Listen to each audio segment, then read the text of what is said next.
Assalamualaikum warahmatullahi wabarakatuh. Perkenalkan, saya Urfa Sabrina, mahasiswa Pasca Sarjana Institut Siami. Saya dan rekan saya, Ibu Yolanda, akan menyampaikan mengenai manajemen strategis. Pertama, saya akan memulai membahas manajemen strategis di Kementerian Pekerjaan Umum dan Perumahan Rakyat (PUPR).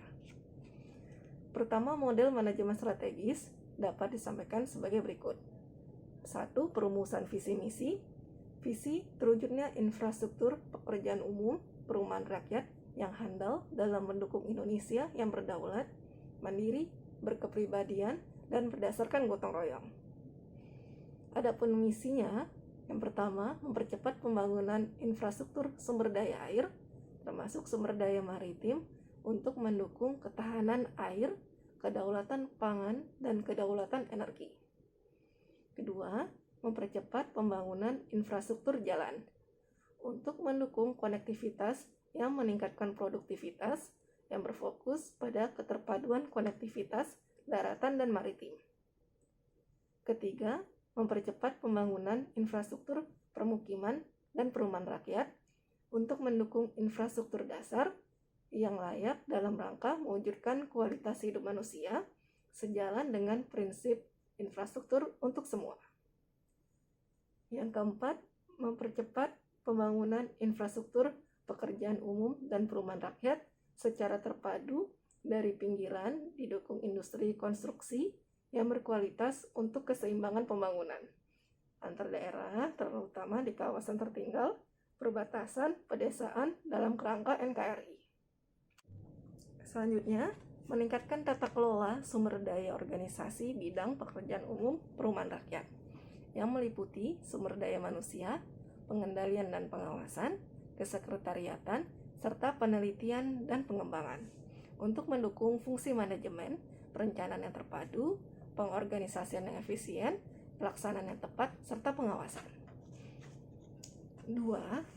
Analisis dan pilihan strategis, di mana ada beberapa jenjang di Kementerian Pekerjaan Umum Perumahan Rakyat ini, dimulai dari jenjang kompetensi dasar akademis atau CPNS yang berperan dalam melaksanakan pelaksanaan tugas teknis administratif dalam penyelenggaraan infrastruktur PUPR, yang mana program penguatan kompetensinya yaitu pengenalan keahlian dan keterampilan bidang teknis dan administrasi.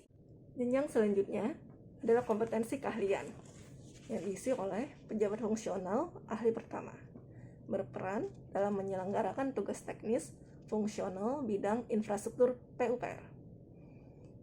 Untuk penguatan kompetensinya mengenai pengetahuan, pengalaman, dan keahlian teknis bidang infrastruktur pekerjaan umum perumahan rakyat.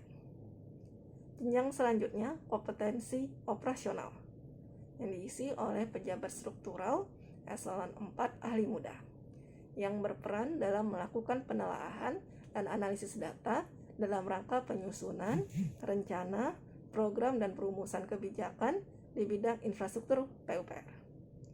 Penguatan kompetensinya pada analisis data, teknis lapangan, dan administrasi. Jenjang selanjutnya adalah kompetensi manajerial, yang mana diisi oleh pejabat struktural eselon 3 ahli media, berperan dalam melaksanakan perumusan, penyusunan, pengelolaan, bimbingan, pengendalian teknis, dan memberikan masukan bagi peningkatan efektivitas dan efisiensi penyelenggaraan infrastruktur pekerjaan umum perumahan rakyat. Untuk program penguatan kompetensinya termasuk dalam manajemen dan strategi implementasi. Selanjutnya adalah kompetensi strategis, yang mana diisi oleh pejabat struktural eselon 2 ahli utama yang berperan dalam mendalami gagasan dan kebijakan serta merancang strategi penyediaan infrastruktur pekerjaan umum perumahan rakyat. Penguatan kompetensinya pada manajemen strategik, kebijakan publik, politik, dan makroekonomi. Jenjang selanjutnya kompetensi kepemimpinan yang diisi oleh pejabat struktural eselon 1 yang berperan dalam menggagas penyediaan infrastruktur pekerjaan umum perumahan rakyat yang handal di masa depan. Adapun penguatan kompetensinya yaitu manajemen strategi, kebijakan publik, politik dan makroekonomi, serta politik anggaran. Selanjutnya, saya akan menjelaskan visium Kementerian PUPR tahun 2020 hingga 2024. Pertama, di bidang sumber daya air, kapasitas tampung 68,11 meter kubik CTH, anggaran 577 triliun. Kedua, di bidang bina marga, jalan mantap 97%, jalan tol 1.500 km, jalan baru 2.500 km, jembatan baru 60.000 meter, anggaran 330 triliun, investasi 243 triliun.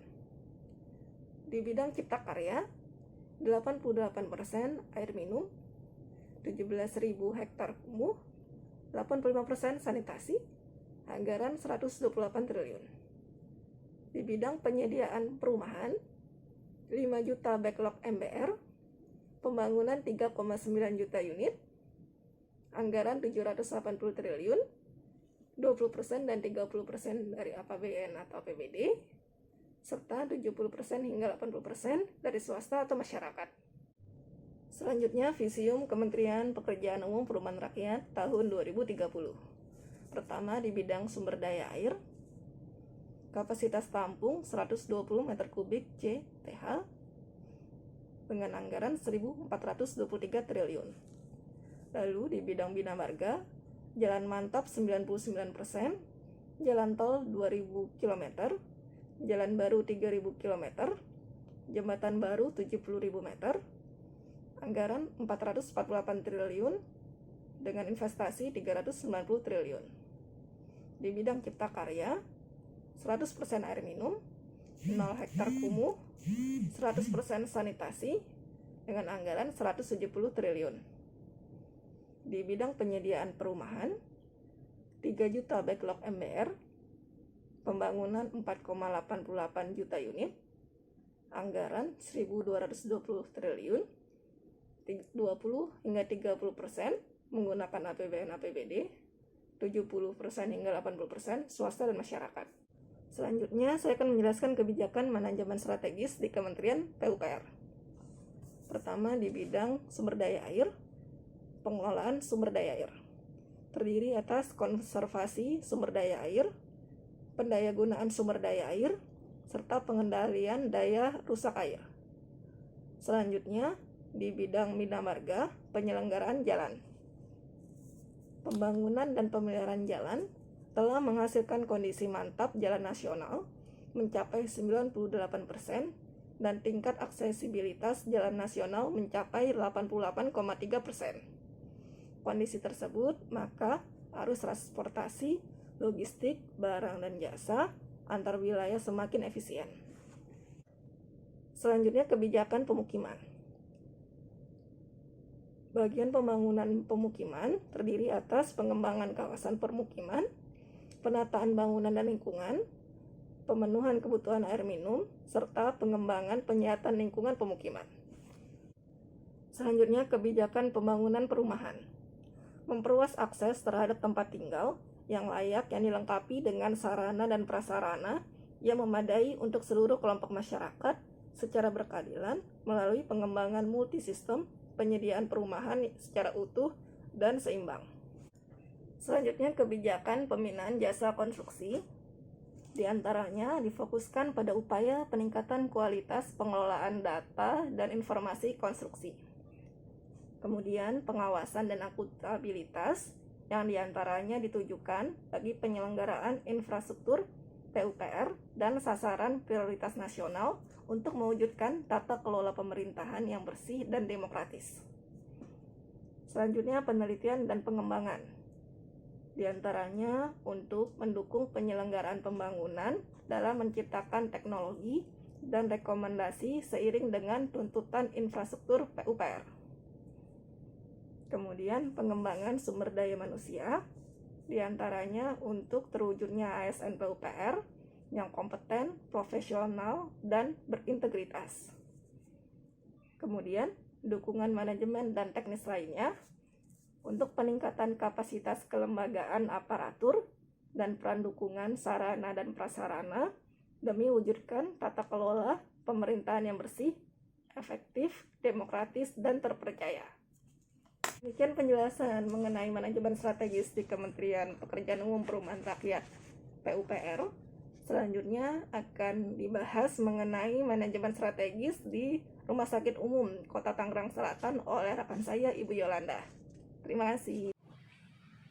Rumah Sakit Umum Kota Tangerang Selatan mempunyai visi dan misi. Visi terwujudnya Tangerang Selatan kota cerdas, berkualitas, dan berdaya saing berbasis teknologi dan inovasi. Misinya pertama, mengembangkan sumber daya manusia yang handal dan berdaya saing. Kedua, meningkatkan infrastruktur kota yang fungsional. 3. Menciptakan kota layak huni yang berwawasan lingkungan. 4. Mengembangkan ekonomi kerakyatan berbasis inovasi dan produk unggulan.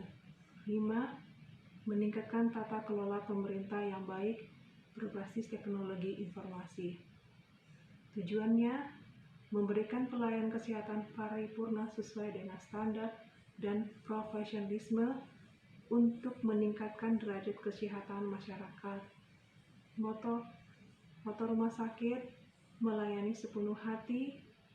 Sasaran jangka panjang Rumah Sakit Umum Kota Tangerang Selatan yaitu meningkatkan kualitas pelayanan rumah sakit. Sasaran tahunan Rumah Sakit Umum Kota Tangerang Selatan meningkatkan kinerja pelayanan rumah sakit. Kebijakan rumah sakit. Kebijakan merupakan rumusan perencanaan komprehensif dan mencapai tujuan dan sasaran dalam rencana strategis Rumah Sakit Umum Kota Tangerang Selatan. Pengenalan rumah sakit. Dalam upaya pengenalan dan pengembangan Rumah Sakit Umum Kota Tangerang Selatan serta untuk mendukung upaya kesehatan masyarakat, maka perlu dilakukan promosi secara proaktif dengan menawarkan produk layanan yang berkualitas dan berorientasi kepada kepuasan pelanggan.